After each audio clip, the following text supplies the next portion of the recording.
Hello friends, I am Aman Parmar from B point visa consultant. आज इस video में हम बात करेंगे डिप्लोमा वर्सेस डिग्री के बारे में। अगर आप कनाडा स्टडी वीज़ा के लिए अप्लाई करना चाहते हैं, फिर चाहे आपने 12th किया है, बैचलर डिग्री किया है, मास्टर डिग्री किया है, आपको डिप्लोमा या डिग्री में से एक कोर्स चूज़ करना पड़ेगा। किस कोर्स को चूज़ करने का बेनिफिट आपको होगा, किसका लॉस आपको होगा, दोनों में कॉस्ट कितना आएगा, पोस्ट स्टडी वर्क परमिट कितना मिलेगा, ड्यूरिंग स्टडी आपको वर्क राइट्स क्या रहेंगे, स्कॉलरशिप का क्या रहेगा, बहुत सारे ऐसे फैक्टर हैं। मैं आपके साथ इस वीडियो में 10 ऐसे पॉइंट डिस्कस करूंगा कि आपको डिप्लोमा लेना चाहिए या डिग्री लेना चाहिए, किसका आपको बेनिफिट होगा, किसका लॉस होगा।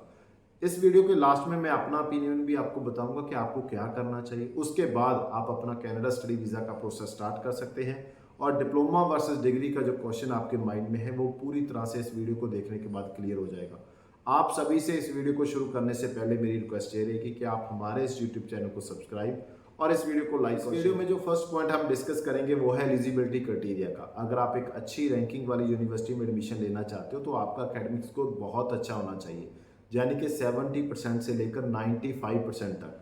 अगर आप लो रैंकिंग वाली यूनिवर्सिटी में एडमिशन लेना चाहते हो तो आप 50% एकेडमिक स्कोर से लेकर 70% तक स्कोर के साथ भी एडमिशन ले सकते हो, फिर चाहे वो बैचलर डिग्री है चाहे वो मास्टर डिग्री है। इसका मीनिंग सिंपल ये रहा कि अगर आपका एकेडमिक स्कोर बहुत अच्छा है तो आपको डिग्री में जाना चाहिए। अगर आपका एकेडमिक स्कोर एवरेज है या वीक है तो आपको डिप्लोमा में एडमिशन लेना चाहिए। सेकंड जो पॉइंट है, आपका इंटरेस्ट स्टडी करने का यूनिवर्सिटी में है तो यूनिवर्सिटी में आपको मैक्सिमम प्रोग्राम डिग्री के मिलेंगे, यानी कि आपको डिग्री करना पड़ेगा। अगर आप कॉलेज में पढ़ना चाहते हैं या कॉलेज में पढ़ने का आपको कोई प्रॉब्लम नहीं है तो आप डिप्लोमा में एडमिशन ले सकते हैं। ये सेकंड पॉइंट है। थर्ड पॉइंट है ड्यूरेशन का। अगर आप कनाडा में 12th के बाद जाना चाहते हैं तो मेन जो फेमस प्रोग्राम है वो 2 साल का अंडर ग्रेजुएट प्रोग्राम है, यानी कि आप 2 साल पढ़ेंगे, आपका स्टडी कंप्लीट हो जाएगा, आप पीआर के लिए एलिजिबल हो सकते हैं 2 साल की स्टडी करने के बाद। दूसरा पॉइंट रहता है डिप्लोमा में 3 साल का एडवांस डिप्लोमा, उसके साथ भी आप पीआर का प्रोग्राम आप ले सकते हैं।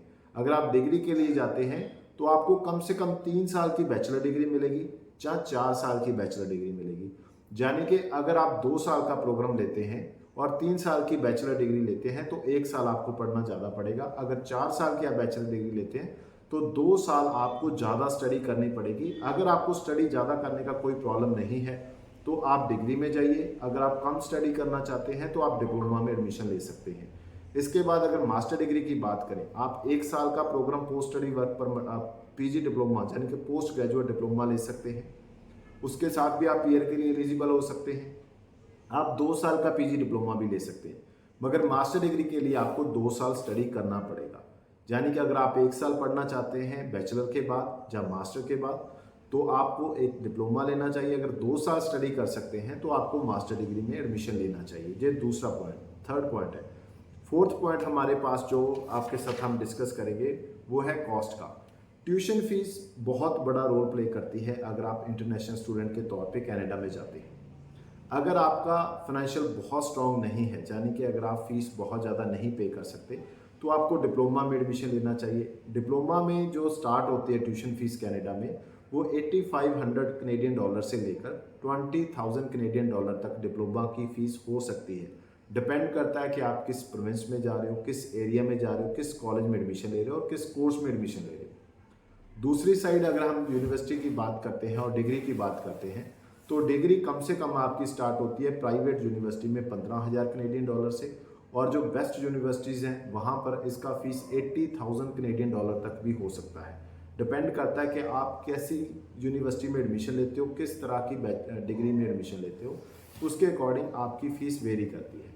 अगर एवरेज हम मानते हैं एक अच्छा कॉलेज और एक एवरेज यूनिवर्सिटी तो दोनों की फ़ीस लगभग सेम हो सकती है। 17-18 हज़ार कनेडियन डॉलर से डिप्लोमा एवरेज आपको मिल जाता है, और जो यूनिवर्सिटी में आपकी बैचलर डिग्री सबसे नीचे वाली है उसकी कॉस्ट कम से कम 18-19 और 20 हज़ार कनेडियन डॉलर तक हो सकती है, यानी कि 2-3 हज़ार डॉलर का फ़र्क है। इसके साथ आप एक लो रैंकिंग यूनिवर्सिटी में अपनी एडमिशन करवा सकते हो, मगर डिपेंड फिर वही करता है कि आप किस यूनिवर्सिटी में एडमिशन ले रहे हो।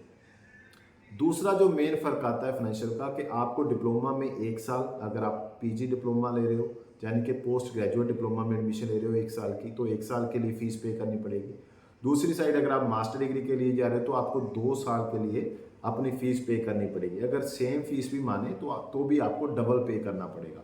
अगर आप 12th के बाद जा रहे हो, आप 2 साल का डिप्लोमा आप कर रहे हो, तो आपको 2 साल के लिए अपनी फ़ीस पे करनी पड़ेगी कॉलेज को। और अगर आप बैचलर डिग्री 3 साल या 4 साल के लिए जा रहे हो, तो वही फ़ीस आपको 3 साल या 4 साल के लिए पे करनी पड़ेगी।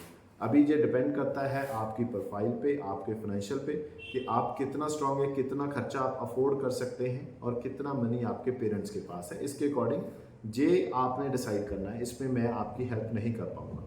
इसके बाद जो 5th पॉइंट है वो है पोस्ट ग्रेजुएट वर्क परमिट, यानी कि जब आपकी स्टडी कंप्लीट हो जाएगी तो आपको वर्क परमिट कितना मिलेगा, आपको बेनिफिट होगा डिग्री करने के बाद या डिप्लोमा करने के बाद। कनाडा में ऐसा कोई रूल नहीं है, जहां पर सिंपल आपकी ड्यूरेशन को चेक किया जाता है, आपके कोर्स का लेवल क्या है इसको चेक नहीं किया जाता। फॉर एग्जांपल आपने 1 साल का डिप्लोमा लिया, फिर चाहे वो 12th के बाद है, चाहे वो पोस्ट ग्रेजुएट डिप्लोमा है, आपने 1 साल स्टडी की तो आपको उतना ही पोस्ट ग्रेजुएट वर्क परमिट मिलेगा। अगर आपने 2 साल या 2 साल से ज़्यादा की स्टडी की, फिर चाहे वो डिप्लोमा था, फिर चाहे वो बैचलर डिग्री थी, फिर चाहे वो मास्टर डिग्री थी, यानी कि 2 साल आपने कंप्लीट कर दिए स्टडी के, तो आपको 3 साल का वर्क परमिट मिलेगा। आप 2 साल की स्टडी करिए, 3 साल की करिए, 4 साल की करिए, 5 साल की करिए, आपका जो पोस्ट ग्रेजुएट वर्क परमिट है वो सिर्फ 3 साल का ही रहेगा। यानी कि इसमें आप कुछ भी करिए, आप डिग्री करिए, डिप्लोमा करिए, ग्रेजुएट वर्क परमिट में आपको कोई भी डिफरेंस नहीं आएगा। इसके बाद आता है पीआर का पाथ। अगर पीआर के पाथ की बात करें, अगर आप जल्दी पीआर होना चाहते हैं तो आपको कम समय पढ़ना पड़ेगा। जितना कम समय पढ़ेंगे, फॉर एग्जांपल आपने 1 साल का डिप्लोमा लिया बैचलर डिग्री के बाद, जहां आपने मास्टर की हुई थी, 1 साल का पोस्ट ग्रेजुएट डिप्लोमा लेकर आप कनाडा में आ गए, 1 साल स्टडी कंप्लीट की, आपने 1 साल का वर्क परमिट ले लिया। अगर आपने अपनी फाइल लगानी है पीआर के लिए तो आपको मिनिमम 1 ईयर का एक्सपीरियंस चाहिए। उसके साथ आपकी फाइल चली जाती है पीआर में और आपके पीआर होने के चांस बढ़ जाते हैं। दूसरी साइड, अगर आपने 12th की, आपने 2 साल की स्टडी की और 3 साल का आपको वर्क परमिट मिल गया, और वर्क परमिट कंप्लीट करने के बाद आप अपना पीआर का फाइल लगा सकते हैं। दूसरी साइड, अगर आपके पास 4 साल की बैचलर डिग्री है तो आपको कम से कम 4 साल तो पहले पढ़ना पड़ेगा, फिर आपको 3 साल का वर्क परमिट मिलेगा, तो आपका जो पीआर है वो डिले या लेट हो सकता है। तो अगर आप जल्दी पीआर होना चाहते हैं तो आपको डिप्लोमा लेना चाहिए। अगर आपको पीआर होने की कोई जल्दी नहीं, आप चाहते हैं कि एक अच्छी डिग्री आपके हाथ में हो जब आप ग्रेजुएट हो, तो आपको डिग्री में जाना चाहिए। इसके बाद हम बात करेंगे स्कोप के बारे में, यानी कि आपके करियर के बारे में। बहुत सारे बच्चों का क्वेश्चन होता है कि मैंने सिर्फ सेटल होना है, मुझे कोई फ़र्क नहीं, मैंने ट्रकिंग करनी है, मैंने अपना बिजनेस करना है, मैंने कुछ भी करना है, मुझे ज़्यादा स्टडी नहीं करनी। तो उसमें स्कोप का कोई आंसर ही नहीं रहता। मतलब बच्चा पहले से ही अपने माइंड को बना चुका है कि मुझे कुछ भी पढ़ना है, मुझे सिर्फ ड्यूरेशन कंप्लीट करनी है, पीआर होना है, मेरा मकसद इतना है। अगर आपके करियर गोल्स बहुत अच्छे हैं, अगर आप एक वाइट कॉलर जॉब चाहते हैं तो आपको डिग्री में जाना चाहिए। डिग्री में आपको प्रेफरेंस जरूर मिलेगी जब आप जॉब के लिए मार्केट में जाएंगे। सेकंड, आपको सैलरी में भी जरूर बेनिफिट मिलेगा। जैसे हमने बात किया था कि आपका कॉस्ट ज़्यादा आता है डिग्री में, आप ज़्यादा ट्यूशन फी पे करते हैं, जब सैलरी का भी टाइम आएगा तो आपको सैलरी भी डिप्लोमा होल्डर से ज़्यादा मिलेगी। थर्ड होता है आपका सीआरएस स्कोर। जब आप पीआर होने के लिए जाएंगे, जब आप डिप्लोमा करेंगे तो आपका सीआरएस स्कोर कम होगा। अगर आपने वहाँ पर बैचलर डिग्री या मास्टर डिग्री डाला तो आपको सीआरएस स्कोर पीआर होने में जो आपको स्कोर की ज़रूरत होती है उसमें भी आपको बेनिफिट मिलता है। इसके अकॉर्डिंग अगर हम देखें तो अगर आप अफोर्ड कर सकते हैं, एलिजिबल है, तो आप डिग्री में एडमिशन ले सकते हैं। इसके बाद अगर हम बात करें वर्क राइट ड्यूरिंग स्टडी की, बहुत सारे बच्चों के माइंड में जो होता है कि जब हम काम करेंगे, जब हम स्टडी करेंगे तो हमें काम करने का मौका मिलेगा। डिप्लोमा में चाहे आप डिग्री में किसी भी प्रोग्राम में आप हो तो आपको 20 आवर्स पर वीक काम करने का अथॉरिटी होता है, यानी कि आपके पास वर्क परमिट होता है। इसके साथ अगर आपका कोई भी प्रोग्राम है, इससे कोई फ़र्क नहीं पड़ता, सेम राइट्स आपके पास दोनों में रहेंगे। इसके बाद स्टडी लोड की बात करेंगे कि आप पे कितना लोड रहेगा, क्योंकि कनाडा में क्या है कि आपको स्टडी के साथ साथ काम भी करना पड़ता है। जब आप स्टडी के साथ काम करते हो तो आपके पास समय होना चाहिए। तो ज़्यादातर बच्चों का क्वेश्चन ये होता है कि सर जो वीक में कितने दिन कॉलेज या यूनिवर्सिटी हमें जाना पड़ेगा। यूनिवर्सिटी में स्टडी लोड कॉलेज या डिप्लोमा के बेस पे हम से कंपेयर करते हैं तो ज़्यादा रहेगा। अगर हम कॉलेज में डिप्लोमा की बात करते हैं तो जहाँ पर आपका कॉलेज 2 से 3 या 4 दिन वीकली आपकी क्लासेस लगा सकता है। 2 से 4 दिन वीकली क्लासेस लग सकती हैं डिप्लोमा में। अगर डिग्री की बात करें तो वो 3 to 5 यानी कि पूरा वीक भी आपकी क्लासेस हो सकती हैं, 3 डे भी हो सकती हैं, 4 डे भी हो सकती हैं। डिपेंड करेगा कि आप किस यूनिवर्सिटी में और किस तरह के प्रोग्राम में एडमिशन ले चुके हैं। यानी कि आप मानकर चलिए, अगर आप स्टडी लोड आपका कोई प्रॉब्लम नहीं है, आप हैंडल कर सकते हैं, तो आपको डिग्री में जाना चाहिए। अगर आप बहुत ज़्यादा लोड नहीं हैंडल कर सकते तो आपको डिप्लोमा में एडमिशन लेना चाहिए। इसके बाद आ जाती है स्कॉलरशिप की बारी। स्कॉलरशिप में क्या होता है कि अगर आप डिग्री में एडमिशन लेते हो और आपका एकेडमिक स्कोर बहुत अच्छा है तो आपको स्कॉलरशिप के लिए डिग्री में ज़्यादा बेनिफिट मिलेगा। डिग्री में यूनिवर्सिटी में आपको ज़्यादा बड़ी स्कॉलरशिप मिल सकती है। डिपेंड करता है कि उस यूनिवर्सिटी का स्कॉलरशिप का जो पॉलिसी है वो कैसा है, कितने % वाले बच्चों को वो स्कॉलरशिप देते हैं और कितना स्कॉलरशिप देते हैं। डिप्लोमा में कॉलेज में स्कॉलरशिप के चांस बहुत कम है। अगर कोई बहुत अच्छा प्रोफाइल है तो उसके लिए पॉसिबिलिटी हो सकती है, वो भी वहाँ पर पहुँचने के बाद उनका एग्ज़ाम होता है, वो देने के बाद आपको स्कॉलरशिप मिलती है। एडवांस में स्कॉलरशिप बहुत कम कॉलेज में आपको मिलता है, बहुत ही रेयर चांस होता है कि डिप्लोमा के लिए कॉलेज में आपको स्कॉलरशिप मिल जाए।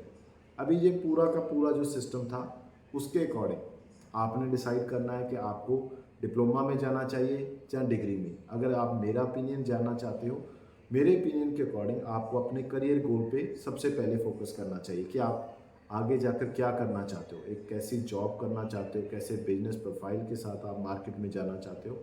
उस पर डिपेंड करेगा कि आपको डिप्लोमा लेना चाहिए या डिग्री लेनी चाहिए। दूसरा, आपके फाइनेंशियल्स। अगर आपके पेरेंट्स अफोर्ड कर सकते हैं पैसा, अगर आप 2-3 साल बिना अर्निंग के अपनी स्टडी कंप्लीट कर सकते हो कनाडा में, तो आपको डिग्री में जाना चाहिए।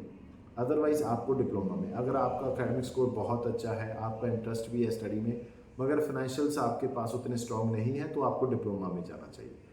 थर्ड क्वेश्चन आता है, आपका स्टडी में इंटरेस्ट कितना है। आप अपने वर्क के साथ साथ अपने स्टडी के लोड को हैंडल कर पाएंगे या नहीं कर पाएंगे। अगर आपका इंटरेस्ट है, आपको स्टडी करना अच्छा लगता है, तो आपको डिग्री में जाना चाहिए। अगर आपको स्टडी करना अच्छा नहीं लगता, आपको लगता है कि मुझसे ये नहीं हो पाएगा 3-4 साल और, तो आपको डिप्लोमा में जाना चाहिए। ये मेरा ओपिनियन है, ये प्रोफाइल टू प्रोफाइल वेरी कर सकता है। आपने अपने अकॉर्डिंग देखना है कि आपको क्या करना चाहिए। सेकंड ऑप्शन क्या रहता है, जो सबसे ज़्यादा ज़रूरी है कि आपको कैसे एक अच्छा डिसीजन लेना चाहिए। फॉर एग्जांपल, आप आज अफोर्ड नहीं कर सकते, मगर आपका इंटरेस्ट बहुत अच्छा है एजुकेशन में, आप चाहते हो कि आप डिग्री करें, तो आप 2 साल का कोई भी डिप्लोमा करें, जिसको आगे जाकर उसके क्रेडिट को ट्रांसफ़र कर कर आप डिग्री में एडमिशन ले लें। एक्चुअली क्या होता है कि जब आप कनाडा में इंटरनेशनल स्टूडेंट के तौर पे जाते हैं, तो आपका जो ट्यूशन फीस होता है वो वहाँ के जो लोकल स्टूडेंट हैं जिनके पास PR है या सिटीजनशिप है, उनसे 2 या 3 टाइम आपको ज़्यादा पे करना पड़ता है कॉलेज या यूनिवर्सिटी में। दूसरा लॉस क्या होता है, जब आप इंटरनेशनल स्टूडेंट के तौर पे वहाँ पर रहते हैं तो आपके पास सिर्फ 20 आवर्स का वर्क राइट होता है ड्यूरिंग स्टडी। जब आप PR हो जाते हैं तो आप फुल टाइम काम कर सकते हैं। दूसरा, आपका जो ट्यूशन फीस है वो कम हो जाता है। थर्ड, आप PR हो जाते हैं, 2-3 साल काम कर लेते हैं, अपना पैसा जो आपको अपने पेरेंट्स को द्वारा नहीं कहना पड़ता, आप अपना उतना पैसा अर्न कर सकते हो, सेविंग कर सकते हो, और एक वहाँ पर स्टडी लोन भी आपको मिल जाता है PR होने के बाद। तो उस लोन के साथ भी आप अपनी डिग्री कंप्लीट कर सकते हो। यानी कि अगर आपका सपना है, आज आप अफोर्ड नहीं कर सकते, तो भी आप वहाँ पर जाकर PR होने के बाद आप अपना डिग्री का सपना पूरा कर सकते हो। जो बच्चे डिप्लोमा लेकर PR लेकर सेटल होना चाहते हैं, उनके लिए कोई प्रॉब्लम नहीं, थोड़े पैसे में। अगर आप चीपेस्ट कॉलेज चाहते हो तो 8,500 से स्टार्ट हो जाएगा। उसके बाद 10,000, 11,000, 12,000 कनेडियन डॉलर के साथ आप अपना जो डिप्लोमा पूरा कर कर अपना जो स्टडी का सपना है उसको पूरा कर सकते हो। उम्मीद करता हूँ ये वीडियो आपको अच्छी लगी होगी। ऐसी और वीडियो देखने के लिए आप सभी से मेरी रिक्वेस्ट यही रहेगी कि आप इस वीडियो को ज़्यादा से ज़्यादा लाइक और शेयर और हमारे इस YouTube चैनल को सब्सक्राइब जरूर कर लीजिए। Thank you so much.